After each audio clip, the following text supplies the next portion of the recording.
87% of realtors that get into the business get out of the business after 2 years. That does not exist in our world. We have massive visions around growing our businesses, and we are always looking to add talent to our world. We do everything in our power to ensure the people we surround ourselves with defy the odds, get into production, and build massive lives for themselves. We have interviewed some of the top realtors in the world. If you're a new realtor, a top producer, or CEO of a mega team, Sales Beast Podcast is your blueprint for success. With locations all across Canada, reach out to us to talk about partnership and opportunities. We are looking forward to it. Yes, I'm the boss. Welcome back to the Sales Beast Podcast, and we're entering a brand new year of 2024. We're super excited to kick off one of our first episodes with an amazing guest, Jas Takhar. Thank you for joining us today. How are you doing? I'm doing amazing, Anna. Thanks so much for having me, and Happy New Year to you and to all the people that are watching and listening to this. Awesome. So you and I have gotten the pleasure to connect a couple times now. Got to see you speak at an event. You have an awesome story. You have an amazing team that you've built over the last many years. And we want to get into your story today. So tell us a little bit about you first. Who is Jas? Well, I love long walks on the beach. A little bit in terms of, but really, in all honesty, my business stuff. For me, as a salesperson, it really started at like 6 and 7. I was that kid that put up my hand when the teacher asked, like, who wants to help with the book sale? Who wants to help with selling Christmas ornaments? I looking back now, it probably had a lot to do with the fact I just wanted to get out of class, because that wasn't the way that I learned in that setting. But then, the first time that I got paid to knock on doors and sell something was a newspaper route at the age of 12. Like, without any exaggeration, I thought that, like, that's what I was going to do for the rest of my life. I was like, this is it. Like, this is so cool. I get to knock on doors. You talk to people. Yeah, you got to deal with some of the rejection and hearing no's and stuff like that. But at the end of the week, I get paid. And back then it was cash as well for selling the Toronto Sun. But then I quickly learned, okay, that's not going to be the career. But then I went into shoe sales. And for some of your older viewers and listeners, not the Al Bundy type of shoes, but helping marathon runners and sprinters at a store called Sporting Life, which really taught me the importance of product knowledge. Like, they would bring in the representatives of Nike and Asics and Saucony and New Balance. And, at 16, I'm learning about the importance of actually really knowing your product. And luckily enough, that store wasn't based on commission. It was really like high-end servicing. It still exists now. They've actually grown quite large here in Ontario. But the reason that I mentioned that it wasn't commission based, I never got that commission breath. For the people that are taking their dog for a walk right now or driving, I'm doing air quotes because I think that's where most salespeople get it wrong. It's all about that short-term transaction, where the real wealth in this industry, in terms of sales, specifically being a real estate professional, I think lies in that long-term relationship building. But then after that, I went to the banking industry in a sales and service position. The biggest game changer for me in sales happened when I went into car sales, because for me, I didn't really know much about cars, but then I used the knowledge I knew in terms of product knowledge that I gained in that store, Sporting Life, and really learned about cars. The bar set very low in that industry, right? Like, if you think about one of the least trusted professions, or let me rephrase this, right? I think we all can think about the most trusted profession. It's probably being a fireman or a firewoman, right? Like, they tell you something to do, you're going to do it. The least trusted profession is probably salespeople. And then, like, under them is like new car salespeople. And so I was like, look, I'm gonna break that stigma. I'm gonna do my best. I'm just not gonna be pushy. I'm not gonna be sleazy. I did that for about 3 years, and then there was that last rung, as I call it, on the ladder of success when it comes to sales, which for me is the biggest ticket that the average person's going to make, which is a real estate purchase, sale, or an investment. And I've been doing that now for coming up to 2 decades exactly. I'm in my 20th year. I have a team of almost about 60 agents.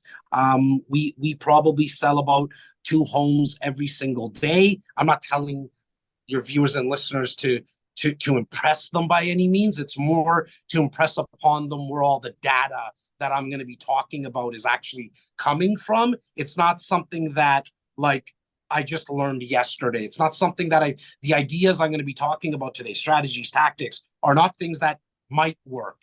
They've been working for a very long time, not only for myself, but for so many guys and gals that I've been lucky enough to do my own podcast with. But someone like yourself, Anna, like I've seen your success in this business, and you know this more than anyone, right? I'm preaching to the choir that it really comes down to, do you have a CRM? Are you putting yourself out there like you are right now with this podcast with Mike? Are you willing to step outside your comfort zone? I think everything that someone's looking for in their life is right outside that comfort zone. So what is, I got a question for you. Those 60 agents aren't with you for no reason. You're obviously a great leader, or they would have left a long time ago. As a great leader, what is the messaging you're giving them as we move into 2024? What do they need to focus on? What do the people listening to this podcast need to focus on to really thrive this year? Well, as a real estate agent, a mortgage broker, like I like to think that the mortgage brokers / loan officers are like our cousins in our industry, very similar in terms of how to grow their businesses. I think it really comes down to one thing, right? Which is, how many appointments are you booking? I've kind of narrowed it down now. Like, I've hit my head against the wall. I don't think I'm the smartest person definitely in the world, but I would have to be an idiot if I didn't pick up on some patterns doing this for 20 years in real estate, 30 years kind of in the sales industry, where the number one thing that I think people need to focus on is how many appointments are in their schedule every single week. And I emphasize the word every single week because a lot of us have started the year now at the time of this recording, and it happens every single year. We come up with these goals and these, New Year's resolutions. And it's like, I want to do $500,000 in my business. I actually want to have X amount of appointments for the year. The problem with that is that it's so hard to stay consistent with that every single day. So what I found is chunk it down. Elephants are my favorite animal, so I'm not into eating elephants. But if I was, it's probably a good idea to chunk it down, one bite at a time. And so if you look at it from a weekly perspective, you can say very simple to yourself at the end of the week, hey, did I pass this week or did I fail? I passed, great. I failed, okay, what could I do better, right? And meaning, if you're looking into, it's quite simple. Like, if you want to do $500,000 a year, you need 5 appointments every single week. 5 appointments. That doesn't mean showings. I'm talking about actual consultations in and around somebody buying, selling, investing, or needing some type of financing / refinancing for the mortgage brokers and loan officers. If you can actually get to 5 appointments every single week, the nice thing is you're not going to end up closing all 5 every week. So you don't need a 100% closing ratio. I don't even think the top salesperson in the world in any industry has a 100% closing ratio. But what happens is that if you close about 2 to 3 of those appointments, look at what happens to your numbers. 2 deals every single week. That's 8 deals every single month. We're talking about close to 96 deals in a year. You're actually probably making a lot more than $500,000 in your business, right? So if you can chunk it down and only focus on how many appointments you're having, then you can start to look at, okay, where am I going to get these appointments from? Well, there's really only one job that you have as a real estate agent. Everything else, in my opinion, can and should be delegated at some point. Wherever you are in your business, you have to figure that out for yourself, and talk to mentors of your own, get coaching, figure that out in terms of when you should be delegating. But you need to be delegating everything other than one thing, which is, how do you meet more people in person or online? Especially now in 2024, you need to use the advantage that we all have. And it is an advantage. Comparing to when I got into this business 20 years ago, social media, podcasting, internet really didn't even exist as much, right? And so the main job as a real estate agent, real estate professional, is to figure out how they can meet more people on a daily basis. To get your 5 appointments, meet 10 new people every single day. I don't care how you do it. Get on Instagram, get on Facebook, get on TikTok, do a podcast, do an event, call the people in your database, throw a rock at the corner of walk and don't walk, and the first person who looks at the rock say, oh, thanks so much for looking at the rock. How you doing today? Start conversations that will convert into appointments. That's it. All this other, I really don't have any other word for it other than nonsense in terms of what kind of website I need to have, what type of systems do I need. That can come afterwards. The mindset that you need to have every single day is how I'm going to meet 10 new people today. The nice thing is that the brain, long before Google came out, the second you give it a question, its only sole purpose is to find an answer for you. Meaning, if you say, well, how am I going to find 10 people? I guarantee you that the subconscious part of your brain, in fact, the front part of your brain, there's an area called the RAS, R-A-S, the reticular activator system. It actually gets activated to start to look for those 10 people. It's if I were to ask everyone, how many red cars did you see today while you were driving? You might not be able to think about how many you saw. But if I said to you, I'm going to pay you $100 tomorrow for every red car that you see tomorrow, I have a funny feeling you're going to start looking for those red cars while you drive into the office. It works the exact same way, that reticular activator system. The second you ask the question, it will find the answer. Now, be very careful, though, because on the flip side, if you ask dumb questions, it will give you dumb answers. Meaning, if you ask it, why am I so stupid? What's going to tell you and find reasons why you're not that smart? Why am I lazy? Why do I always fail? It will give you the answers. So just be very, very careful with the questions you ask yourself on a daily basis. I appreciate that. I think that's a very similar sentiment that we're telling all of our people as well, is we're in the business of lead generation. If you're not doing that on a daily basis, what are you actually achieving? And I've talked about this often, both on the podcast and on many different formats, I'm sure. But as a realtor, if we're not doing our lead generation, we're essentially saying that our doors are closed. Now, I wanted to ask you, Jas, what is one of the most creative types of lead generation that you've seen, whether within your team or that you've chosen to do yourself? I think it's our educational events. There's probably a couple. I mean, the content creation and the podcasting is something that, it's probably 1 and 1A to answer your question, Anna, in terms of the educational events and the content creation, but they kind of play hand in hand with each other, because when you do an educational event, you can use that as content, and I can explain how that kind of works. But for myself and my team, the fact that we do an in-person event for our clients every single month, and we do a virtual event almost every other week, and we've been doing that for coming up to 20 years. So again, for the people who are listening right now and watching, like, if it didn't work, or I didn't think it was a good idea, I'd probably stop, right? Like, why would I be doing this for 2 decades, the exact same thing? But the one thing that educational events allow for is the fact that you're informing your network. And when I say network, it's the people in your CRM, it's everyone. Anybody, in all honesty, that's 18 and has a pulse in Ontario and in this province, they can legally sign for a contract. And so they all go into my CRM. I don't differentiate from, like, if you're a buyer, an investor, or a seller. Everyone goes into my CRM if you're 18 plus, because you know people that know people as well.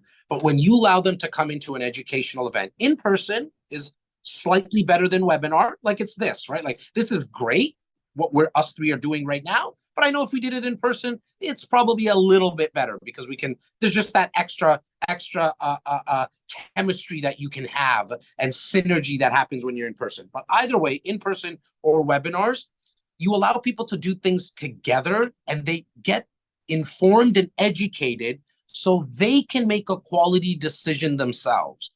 You're not pushing something down their throat. You're not selling them on something.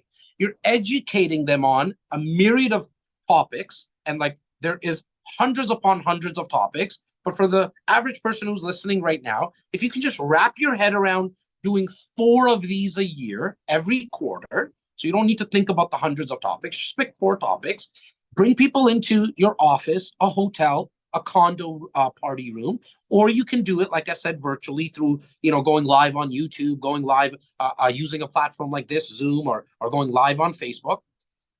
Have a talk like we're talking right now about a specific topic, refinancing your home, the best ways to use your home as an ATM, which essentially is just talking about refinancing, right?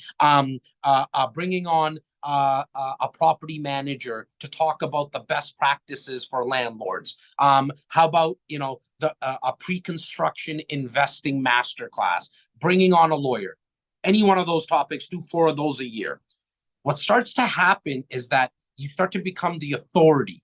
And you don't need to be the expert. And this is coming from someone who, yes, I've been in the business for 20 years, but it wasn't until like maybe 5-6 years ago where I actually was maybe, known as the expert when it came to investing into real estate in the GTA with my own client base, not to the public at large. The secret here is not to be the expert. It's to be the most enthusiastic. See, sales, when you actually look at what sales are, he or she who is most enthusiastic about the product or service is who is actually doing the influencing of someone making a purchase. So let me just kind of say that again for everybody, because it's very important.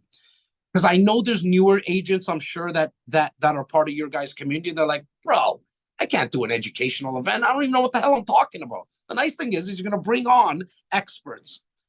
When you're asking them questions and being curious, you're speaking to 90% of the population that also doesn't know anything about, for example, managing a property and the best practices for a landlord. So they're also learning with you. And because you're not the so-called expert, you're not speaking in jargon and you're not speaking to them. You're speaking with them. And so what starts to happen is people actually want to do more business with you because they feel like they're part of your journey. So I would say hands down, other than content creation and podcasting, social media, it would be educational events. I want to make a big point known here because you mentioned you've been doing these strategies, as creative as they are, they're something that you've been doing for 20 years.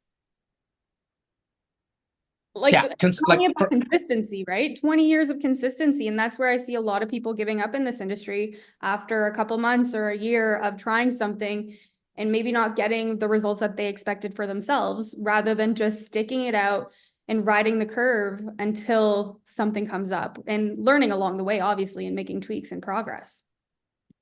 Well, and I think that's important what you just said, Anna, is that most people think that they have to have it all figured out. And so, okay, I'm not going to get started until I have exactly the whole process figured out. But I think Dr. Martin Luther King said it the best.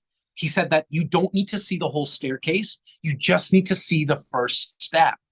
And it's because, see, it will start to unfold the rest of the staircase, the rest of the process. And I don't look at anything as a failure. It's more of failing forward, like, oh, okay, that event didn't work because of what reason? Well, there could have been the weather, it could have been the topic I spoke about, maybe I didn't bring the energy yesterday, whatever it could have been, right? But that doesn't mean we're going to stop. Now, in fact, I mean, I've had events where like people showed up. I've also had events where 3,000 people showed up, right? It's just sometimes things don't all line up in the way that you want them to. I mean, there's an old saying, right? If you want to make God laugh, color your plans, right? Which is true. Like, it doesn't always work out the way you want it to. But the one thing I can tell you, that the difference between the top 1% and 99% of the people in the business is that they understand consistency is undefeated. Mm-hmm. If you're the one who's consistent every single day, you will win over time, not necessarily with that process or that system or that strategy. It's because you'll come to learn that you might need to adjust along the way. And so if there's a wallpaper somebody should put up in their room and or on their phone, I would say use the strategy that we implement here for the last decade as the reminder, which is ready, fire, aim. And I know that's a brain fuck for some people because we grew up like ready, aim, fire. But the problem with that is that most people fall into paralysis by analysis, right? And then they just never actually pull the trigger. It's because it's not perfect yet. It's not lined up yet, right? Where when you pull the trigger often, what happens is you'll realize quicker, damn, I'm too far to the left. I went too high. You can adjust along the way. Yeah, done is better than perfect. As long as you freaking do Love you for that. Yeah. I love you for that. Well, look, I think we were all lied to as kids, and some of us are still doing the lying now as adults, telling people that practice makes perfect, when we all do know consciously and subconsciously that there's no such thing as perfection. But yet we tell people that practice makes perfect. And so that's why people don't want to start.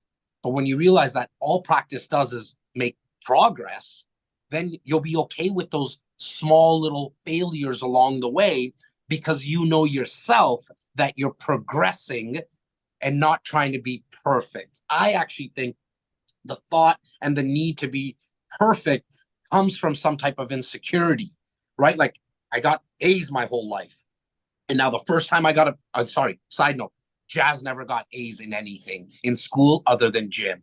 And that's it. But some people would think to themselves, like, oh, I got A's and now I got like a B. That means I'm not good enough, or I'm not enough, or maybe I shouldn't do this and I should just quit, rather than understanding that, okay, maybe the way that you did something that day or a certain way just needs to be adjusted. Mm-hmm. Can you speak to us about the consistency part? Because that seems to be the number one hurdle we face as realtors. What's the first step we need to take in order to start building the skill of being consistent? I think there's a couple of steps to that, Mike. Number one is knowing what you actually want. You know, sometimes we just wake up and let kind of life happen to us instead of taking the proverbial bull by its horns and saying, well, no, I'm going to make shit happen today because I know what I want. And so for everybody who's watching and listening who maybe has some obstacles around being consistent on a regular basis, it's because you just don't really know what you want. And so you need to do the work. And the work involves a couple of ways you can hit this problem, right? Number one is sitting in a room by yourself and asking the question. As I mentioned earlier, the brain will give you the answer that you're looking for if you ask it enough times. So say to yourself, what do I want? Mm-hmm. And let the answer come to you. I think there's a number two part that's very important though, which is, why do you want it? Because it's not going to work out the way that you maybe dreamt it, or you thought someone else has it that way. And you are going to have failures along the way. But when the why is strong enough, that is what's going to get you to get up the next morning. So if I look back in just the last 6 years, and I use 6 years as a term because I had a business partner of mine that passed away tragically. And along that, after that happened, it felt like it was like failure after failure. Like I couldn't, forget close a deal. I couldn't close a door. Like I just couldn't get anything right. I put on events, nobody showed up. I called people told me they don't want to hear from me because the way that, like, my business partner not only passed away tragically, but it was in the way that he passed away. There was a stigma around it. I tried to do a video and it was awkward. And so because the why was strong though, and the why being, I'm going to make sure that my two little boys know that, like, I'm the coolest dad on earth. Like, that was my why. I don't want them to think that the story of my partner passing away was the end of the Jas Takhar story and I quit. So like I got up every single time and tried again and tried again. And so that massive event I put on 2 months after my partner passed away and no one showed up. Imagine I quit at that time. Imagine I stopped calling people. Imagine I stopped putting up videos. I wouldn't have got as comfortable as I am now. It doesn't mean that I'm good, that everybody who's watching right now has to make their own decisions. Some are going to say he's full of shit, and some are going to say, wow, he's a good-looking Indian guy. Like, that's up to them. And so, but imagine I quit. There's no way that we would be having this conversation. And so for me, that second part is actually more important than the first part. Not to say that that first part of deciding what you want is not important. That is very important. But deciding why you want it is what's going to make you keep going when you fail. And there's a third part to this, which then automatically actually happens, in my opinion. Once you figured out part one and part two, the third actually takes over kind of subconsciously, and it just happens, which is taking massive action daily. But that happens because your why is so strong. You're like, all right, like it's just part of the process. You know, like it's okay. I didn't close even the 25% of people of my appointments that I usually do. That's okay. I'm gonna get up and try it again. Right. So I think to answer your question, Mike, there's really three parts, but the first part is knowing what you want.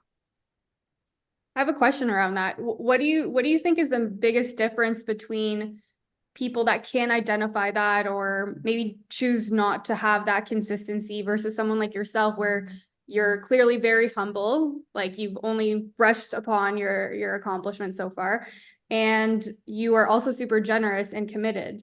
So do you think that those are maybe some of the three qualities that allow you to differentiate yourself from people that don't necessarily have consistency, or what would you relate that back to? I think it's laziness, and not laziness in the term of like not wanting to get up in the morning. So let me just kind of articulate it. It's laziness in not putting in the time to ask the questions. Right? So like I want to make sure that people didn't hear me wrong. Like I'm not calling people lazy, like, you're just lazy, you don't get up in the morning. No. It's the fact that you're allowing life to just happen.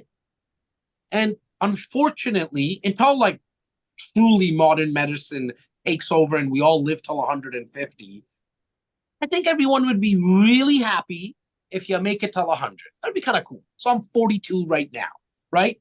If I make it for another 58 years, you know, my goal is 113 because 13 is my lucky number. But call it 100. Like I got another 58 years in this, right? And so for me, if I don't actually, it's not a lot of time in one aspect, and in another aspect, like there's still a lot of time. I don't have to rush anything, right? I'm okay with the whole patient game. But after that, I'm gone. Like, I'm not trying to get all philosophical. I don't know about the afterlife and all that kind of stuff. And so, like, while I'm here, I want to make a dent.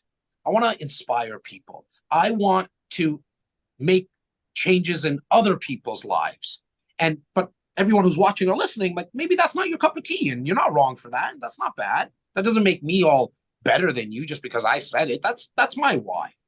But at least make yourself happy. Like, don't worry about the ripple effect. I'm not telling you that you need to make everyone else happy, but God damn, make yourself happy because you got one of these lives. That's it. And so if you're not willing to at least put in the time, and this is not years, I'm talking about like days, like just spend some time with yourself at the start. And if that doesn't work, then pick your 5, 7, 8 people that are close to you. Like, and I mean close to you, not because of your blood, but close to you that like, you know, they're going to give you the straight goods. They're not going to sugarcoat and bullshit stuff. Ask them, talk to them. Say, hey, Clyde, buddy of mine for 7 years. Like, what do you think are some good qualities of me that you've seen over the last 7 years that you might think that I might enjoy doing? He's going to say something. And then I'd shoot over to Laura and say, Laura, known you for a decade, girl. Like, can you tell me like what you think I do really well and what I don't do well? Right? And so I think it's laziness and just giving yourself that, where, like, for example, when do we all feel really best about ourselves? Is when we help someone. So give other people that ability to help you. We also feel really good when someone hugs and kisses us, for most people, right? Like, think about your significant other, whatever it is, your best friend. When they hug and kiss you, you probably feel really good. When's the last time you kissed yourself? Like, I love you, Jas. Not from a narcissistical, egotistical perspective. I don't even know if narcissistical is a word. I hardly passed high school, guys. The word now, we made But it. like, why not fill your own cup up first? Right. But we're so lazy in doing that. And so I think it's very important, Anna, to give yourself that first, because you're not going to be good to anyone else unless your own cup is filled. I was gonna say, I love your sweater. For those that can't see it, it says "You are enough." We subscribe to a lot of Tony Robbins stuff, and he always talks about how people always say that there's like 2 innate fears, and one is that you're not enough and that you're not loved. Oh, Like, perfect. it's all there. He is. All the discs. Oh That's my amazing. God. He looks- I love that. Hey girl, I'm old school. Like, somebody gave me this at 23. When I was 23 years old, my partner that passed away. And now I've digitized them, but I won't get rid of these because he gave it to me, so it's a very sentimental gift to me. But just to show, like, this changed my life at 23. Changed the course of my life, because it was the first step into personal development for myself. And I was the guy when my mentor gave me this, I looked at him and laughed at him like, dude, you listen to that guy who's on infomercials at midnight? Like, you're weird. And he said the most magical thing to me. At 23, he said to me, have you ever given it a shot? And I was like, no. He's like, just shut up, listen to the CDs once, and get back to me. And I didn't know to ask those questions of myself until I started to go into this world of personal development. I apologize, and I cut you off. You said Tony Robbins. That's my dude, So I appreciate that. But you were saying.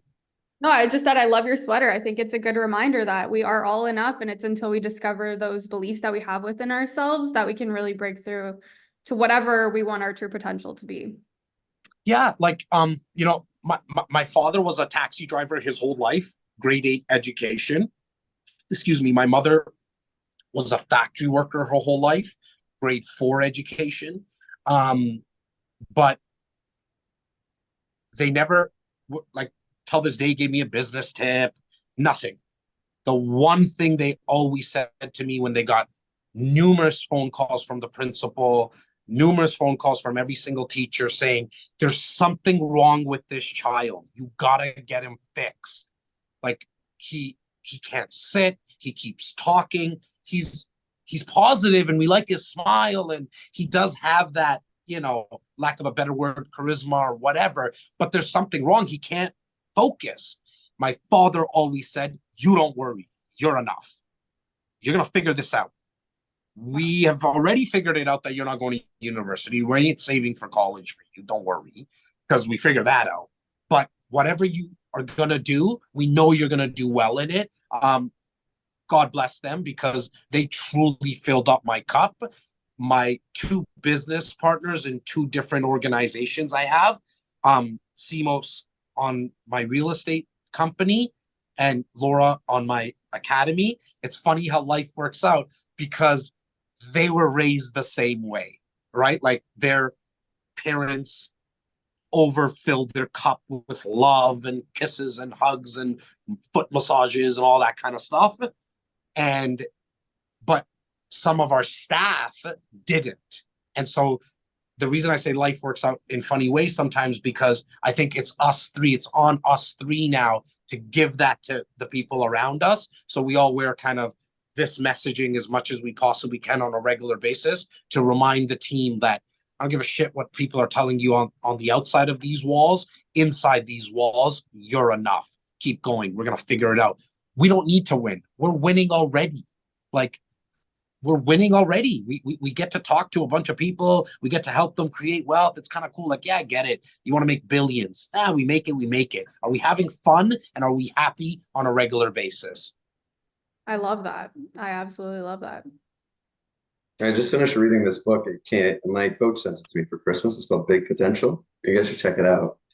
And there's a full chapter on praise. And basically, it was saying that that's the #1 medication that everyone in our world want from us. So they did this study, And they asked, what do you want more of from your employer? And one of the options they could have chose was money. And the study, it was over 100 people. Nobody chose money. All they wanted was more praise from those that they viewed as higher up than them. Praise, it was saying, I started using this with my kids. If I praise you, Jas, even if maybe like the praise should be truthful, but maybe it's not all encompassing of who you are today, you're going to start living up to my level of praise. I started doing that with my kids, and like my 4-year-old is so much better than my 2-year-old. Like, he still hits him over the head with toys, but far less. You're a good big brother now. You're so good at taking care of your little brother. He tries to elevate himself to that expectation I set.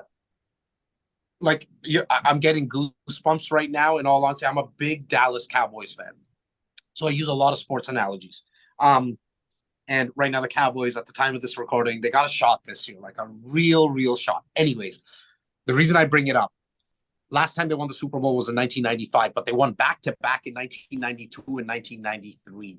The coach of that team, Jimmy Johnson, 2 weeks ago, just got honored into the ring of fame in the stadium. He's in the Hall of Fame now of football. If you ask every single player, Mike, on that team, to a T, okay, to a T, they said, what was it about Jimmy Johnson? Like his X's and O's, the way that he motivated you guys, the way that he ran practice. They said, man, this guy always treated us on how he wanted us to be, not who we currently were.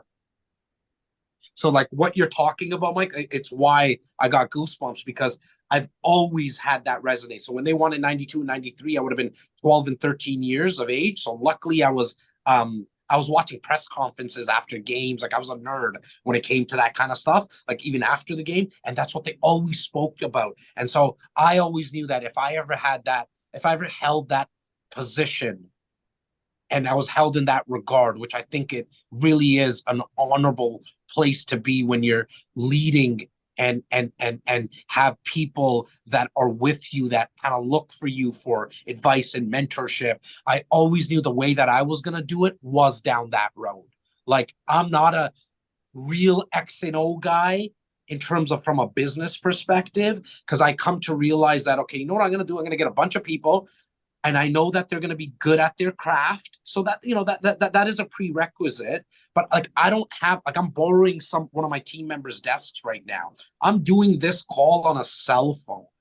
I don't have a computer. I haven't touched a computer in 7-8 years. I have a chair kinda that I sit on in this office. We probably have about, I don't know, 1,100 square feet in the back wing of our brokerage. I tell you all that because what I do is just jump around from person to person. I'm still that kid in high school that bothered all the other kids. I kind of bother the staff. I know that at times, but I'm just checking in on them. Like, hey, Alex, like, how you doing? What's going on? What's happening?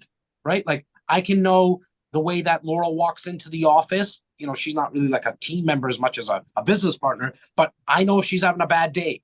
Now, it's my job to say, okay, is it a bad day from the perspective of she needs a Diet Coke? Is it a bad day she needs a burger? Like the burger's the next thing. Is it a bad day that she might need like a glass of wine at 2 o'clock in the afternoon just to kind of take the edge off? Or is it like, shit, girl, like maybe you just need to go home and go to sleep. Like just get some rest, you know, like it's okay. It's only one day out of the 48, 50 years that we have left. Everything's going to be fine, right? So I'm generally from a leader's perspective, again, I'm doing air quotes because I serve these guys way more than they serve me.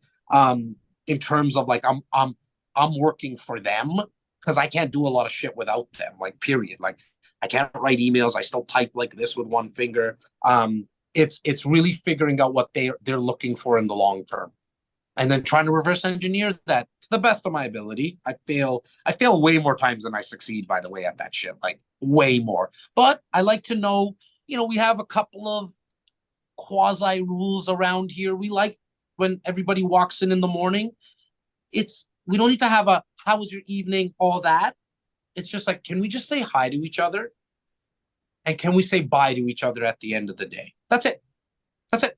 Never need to know where you are. We don't micromanage you. I never know what you're up to. Like, I don't know what my team is editing. I don't know what they're calling. I don't micromanage. I expect you to know what you need to do. Do it. I'm here to help. However, let's just say hi and bye to each other. That's it. Why? Because it really gives me the opportunity to know what kind of day they're having and had the night before at home. They have personal lives. So the way that they do highs, I actually kind of have a handshake with almost every person here. You know, my newer guys, we haven't done that yet. We haven't got there yet, but I know if there's not really made eye contact made with me, something happened the night before. So I'm not going to break their energy and push them as much that day, because I know that they just didn't have maybe the same positive experience at home the night before. Kind of went off on a tangent about leadership and all that kind of stuff, but stay tuned. I do that often. I was going to say this is an awesome full circle moment, because at the beginning of this podcast, you said that real wealth to you means long-term relationships. And it sounds like that's what you're doing with your people. I had a question in regards to how you build your team. So what do you look for when you look for team members? What systems, or, I mean, tell me a little bit about your process when you're thinking about adding someone to your team. Yeah, so like, I mean, this might fall on a lot of deaf ears, because I know I don't do it the traditional way. I don't even know if it's the right way, in all honesty, and it's right for me. And the right for me is, I just need to know your attitude. That's it. Because for me, there's really no skill that's not a commodity now, right? Like, I can teach people how to sell something. I'm quite confident, borderline cocky about it. Well, again, I'd be an idiot. I've had no other job. I haven't worked anywhere else in my life other than in sales. That's it. That's all I've ever done.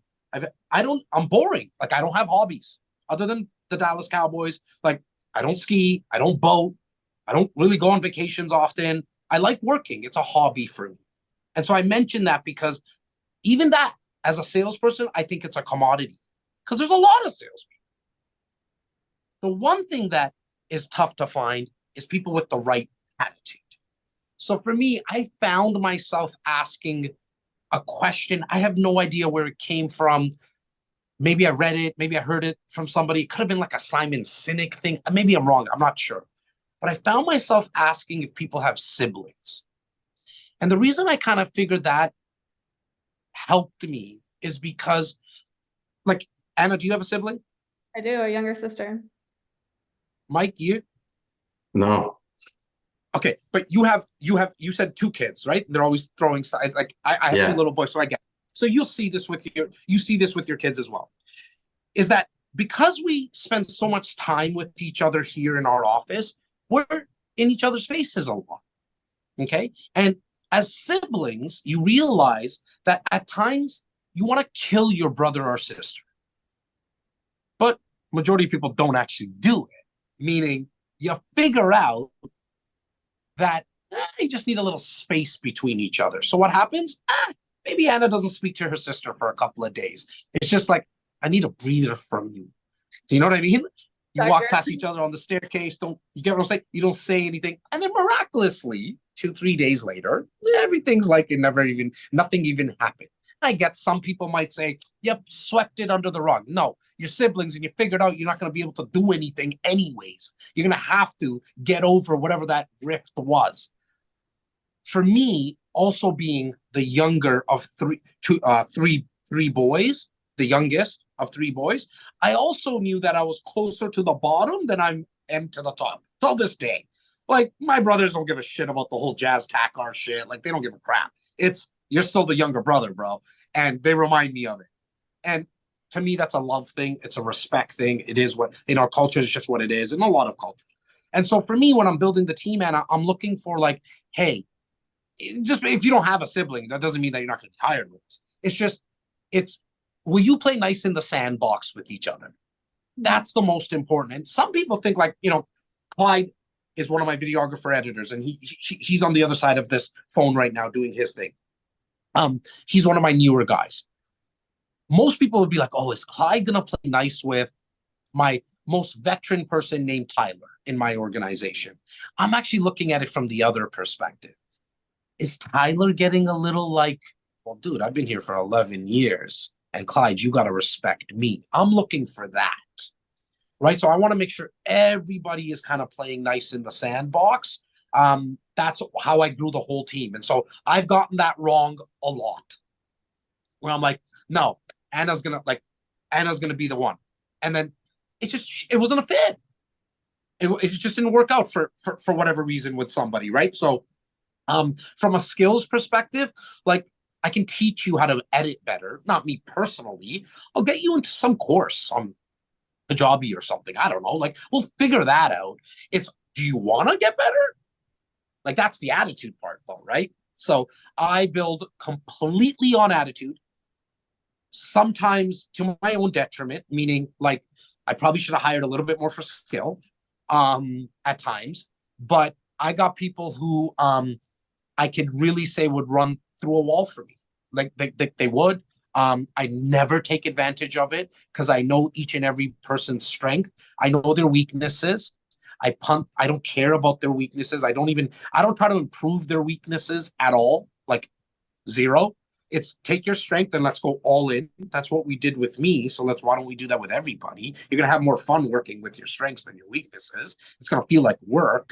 And then I don't Laura was at one point the VP of our real estate company and still is, but turned into business partner. I always use hers as the example, is that because she's easy to throw under the bus, which was the fact that like you can't call Laura past 8 p.m.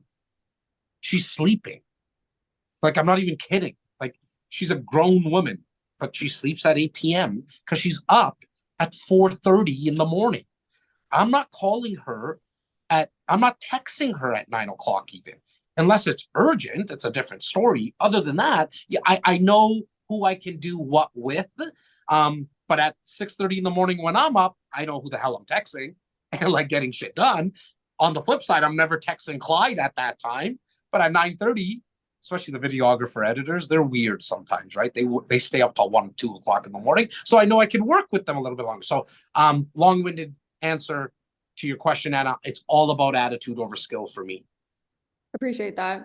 Yeah. I think when I was at your office, we actually talked about the book, The Ideal Team Player. And I remember you mentioning the same thing. It's all about that. It's the attitude. Are you humble, hungry, and smart? Yeah, I mean, one thing that we implemented a year ago, and I strongly recommend everyone does this. I didn't even know how much of a game changer it was going to be for us. We implemented a role of a chief care officer where her sole purpose is to meet with our team members once a month for 25 to 30 minutes to talk about everything other than work, whatever they're comfortable with. Month 1, month 2, month 3, it's the weirdest thing that happens because you feel like you're going through therapy or it's just weird. Month 4, month 5, and I don't know what it is, something magical starts to happen around that time. They start to open up because there's been more deposits made now, right? Like they feel safe in the environment. The reason I said it was such a huge game changer for us is because we started to realize that people's wants changed. In certain aspects, people's needs changed. They didn't need the title. They didn't need more money. To Mike's earlier point, it's not about money. Sometimes on the flip side, it was like, no, dude, I need more money. Like, okay, great. Let us see if we can help. Sometimes we can, sometimes we can't. Can't help everybody all the time in all situations. But sometimes it was like, I really just need a different role. I don't feel challenged, right? Or I'm not happy in my personal life because of this, and that. And so we had some time to work on that stuff. I love it. I see some books behind you, and my head's going off every time you say something. I've read that here. I've heard this here. Like a lot. Anna's got leadership tactics behind her, Jocko. A lot of what you said over this podcast, I've heard in that book. Like you're obviously well read. You spent a ton of time, I imagine, in your life educating yourself. How important has that been to you, and where should people go? Because look, for me, as I mentioned, at the age of up until 23, I only read books that I had to read, like that the school gave me. It's why I sucked at it so much, because they made me do it. right? And then you got graded on it. After 23, the opening of the self-help, personal development section in chapters and Indigo at that time was the complete game changer. Like that whole personal development side of things is what has made me a fortune.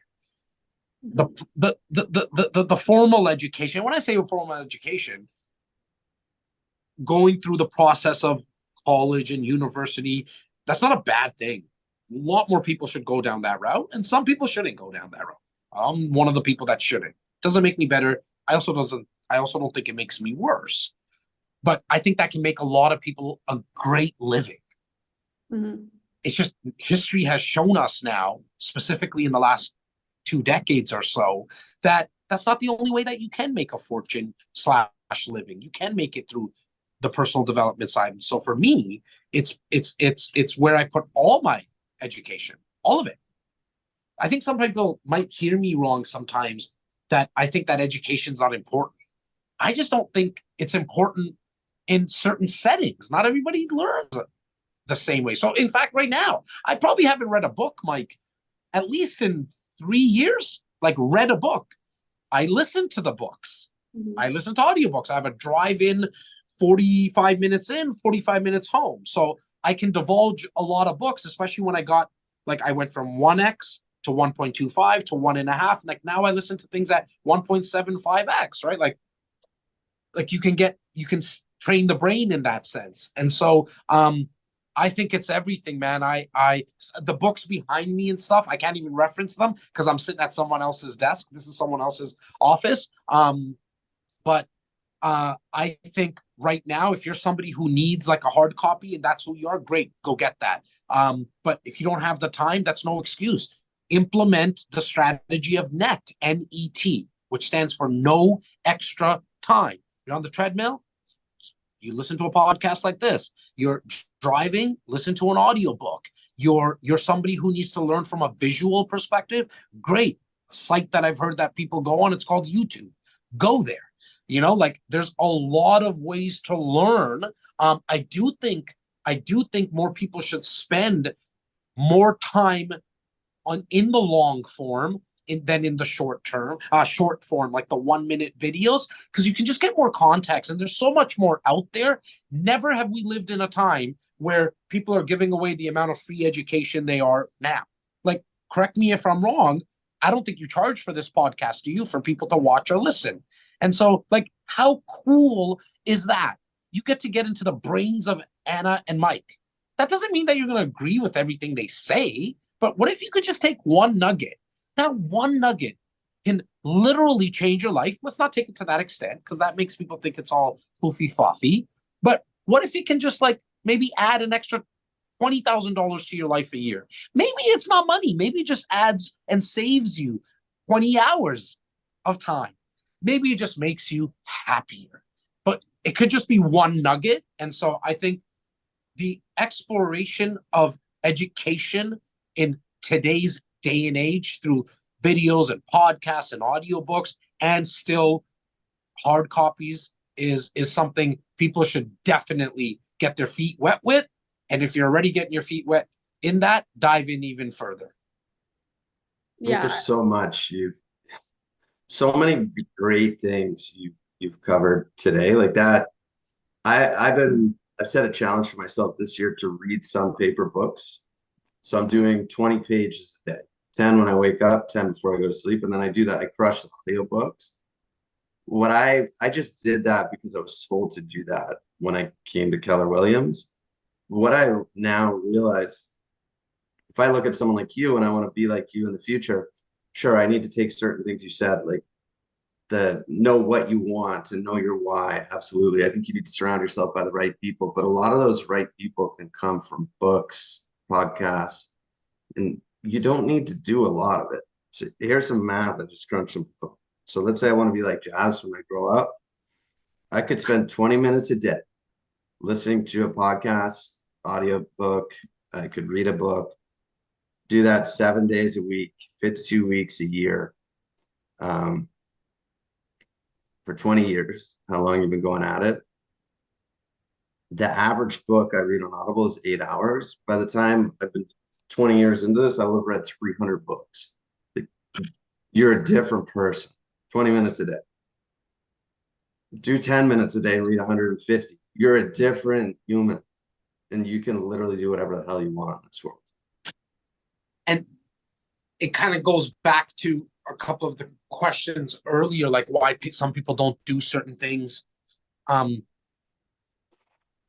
When they say that they don't have enough time, I'm like, let me look at your schedule for a second here.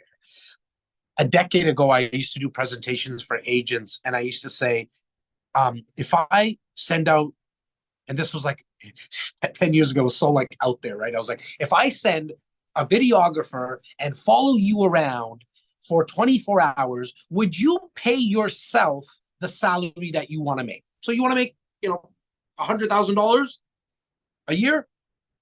Would you pay yourself $100,000 based on the last 24 hours of what you did? And if we watch that tape together, the reason I was laughing about a decade ago, because now I have 5 videographers and editors in the room next to me. They're all on my team, fully staffed, like it's in-house. Anna's seen it, like it's all here. It's not outsourced. Now I can actually do that. Like I have the means to send out the videographer and record people. I can tell you that 99% of people wouldn't pay themselves the salary that they want to make because they're not putting in that work, right? And so because they say I don't have the time.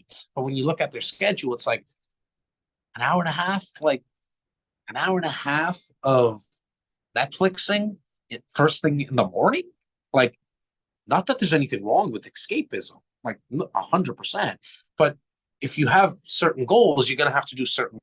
You gotta put in the work. Period. And so, also, if you're driving, like, do you have to listen to music every single day? I get it. It might put you into a state. I understand all that. I'm not here to tell you to cut all that out of your life.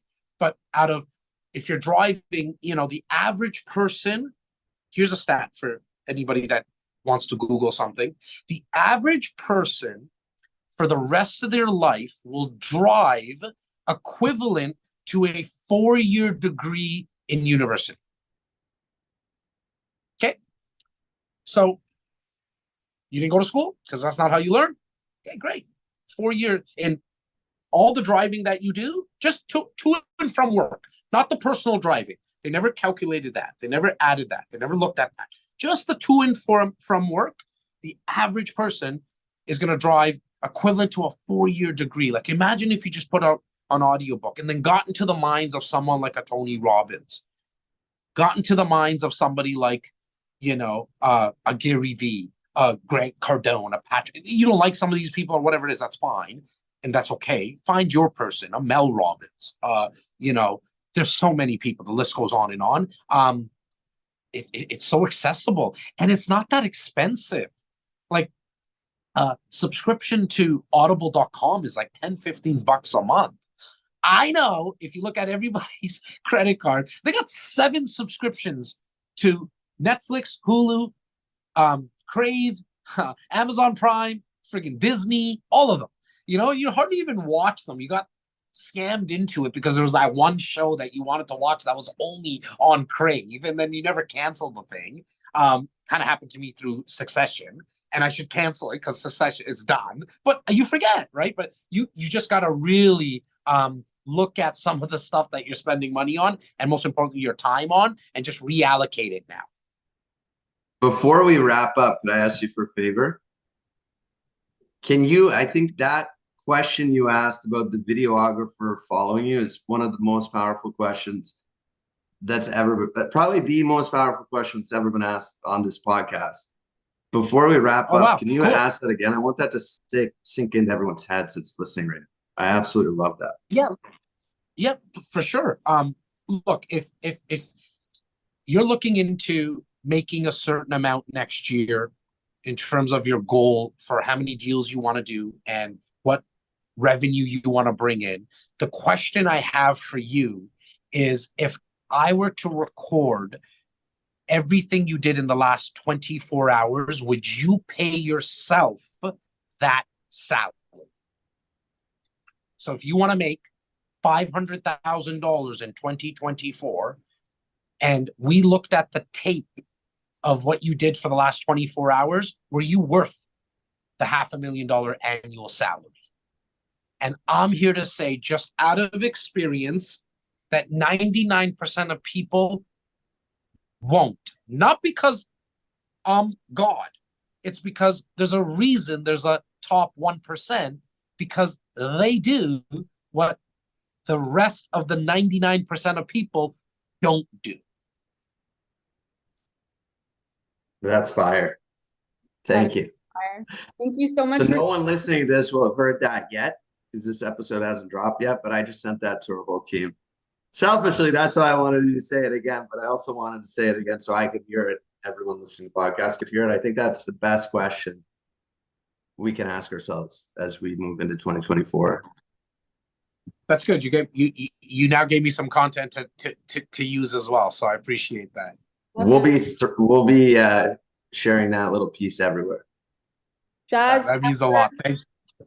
Jas, founder of RAC Canada, also founder of FTGU Academy, from the Ground Up Academy. It's been a pleasure having you on the podcast today. We have one final question for you that we ask all of our guests, and you can't say Laura because we're booking her in for the podcast, but who do you know that we should know that should be on the Sales Beast podcast?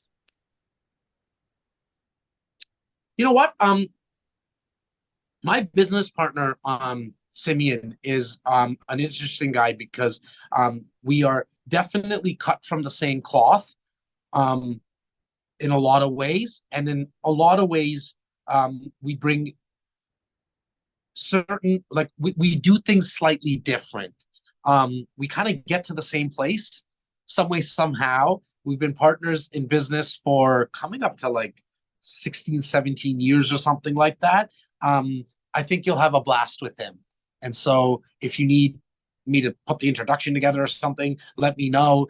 If not, just send him an email and just say that Jas said that you need to be on this podcast. He'll jump on as soon as his schedule allows for it. But I think it'll be cool for you guys yourselves, because you'll get all three aspects of how we run things here, which again is not the right way for everyone. It's just the right way for us. Everything starts with, are we going to have fun? So like, even doing this podcast, in all honesty, like, if I didn't know you, Anna, not because I'm too cool, it would just be like, well, I don't know if I'm going to have fun doing it. Can you do a little bit more research and find out who it is? You asked me, I was like, I know Anna, she was sitting at the chair next to me here, like, oh, I'm going to have a lot of fun. Every decision we make is always rooted in, are we going to have fun? And so, but you're going to hear Laura say it in her own way, and you'll hear Simeon say it in his own way. Awesome. Well, it's been a pleasure. We really appreciate you, and thanks for coming on the Sales Beast podcast. Thank you, guys. I appreciate you. Every day I'm hustling. Every day I'm hustling. Every day I'm hustling. Every day I'm